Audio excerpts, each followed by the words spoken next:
time waiting on you. Day and time waiting on you. Day and time waiting on you. I can't do nothing.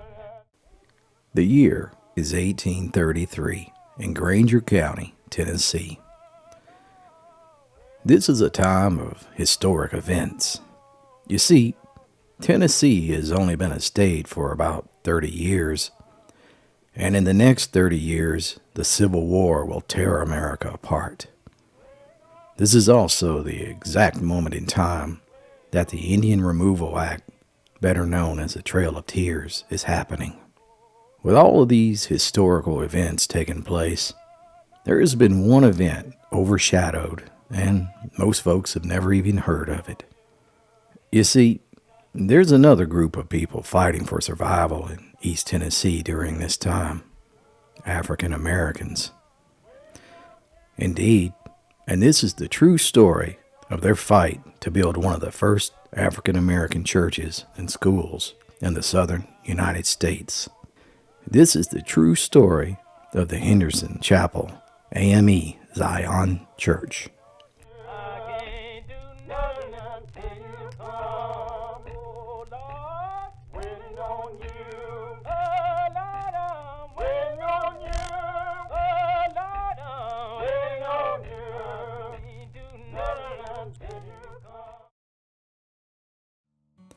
White pioneers settled Rutledge, Tennessee in 1797.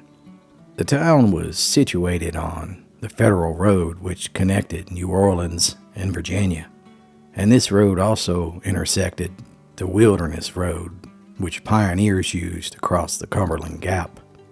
This strategic location was the ideal place for a town, so soon they built a Grainger County courthouse, which was essentially a log structure in 1801, and soon thereafter, all the essential businesses needed for day-to-day life sprang up in the area. It was a progressive little town, and they even had the first police department in the county. Heck, even the future president of the United States, Andrew Jackson, operated a tailor shop in the town. That's right, Rutledge was a thriving little town.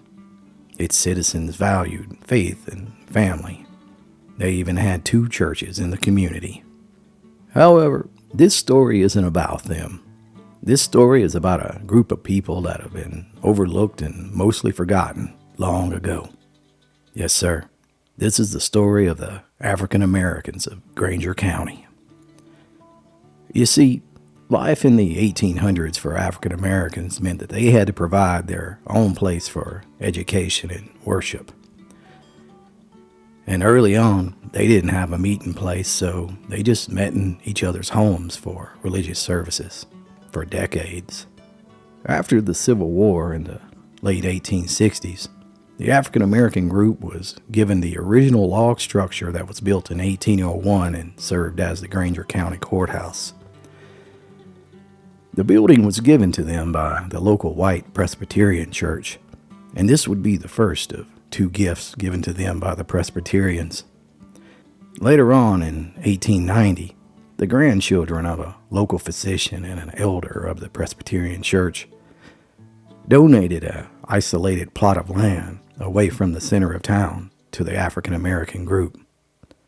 So for the first time, these African Americans now had a piece of land to call their own.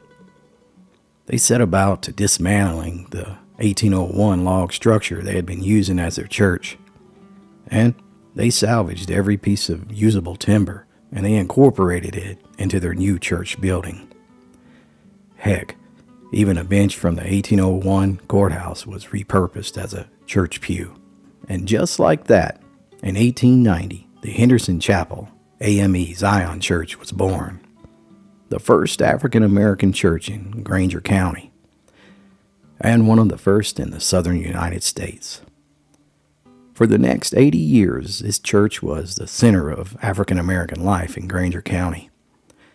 Every wedding, funeral, celebration, picnic, and even school was held right here in this building.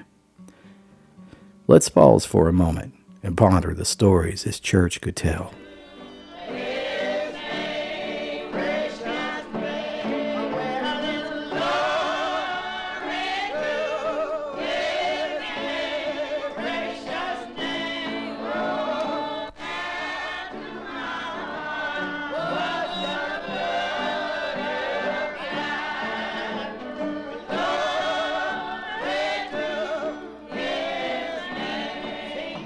The church was added to the National Register of Historic Places in 2000, 110 years after it was built. Today, it stands as a testament to early African American religion in Appalachia, East Tennessee. Next time you find yourself in Rutledge, Tennessee, take the tiny road to the back of the town, and sitting in a far corner stands a tiny, one-room church building. Oh, but it's not just some abandoned, forgotten building. No, sir. It's an important piece of American history that most folks have never heard about. And I hope this video helps bring awareness to this forgotten piece of history.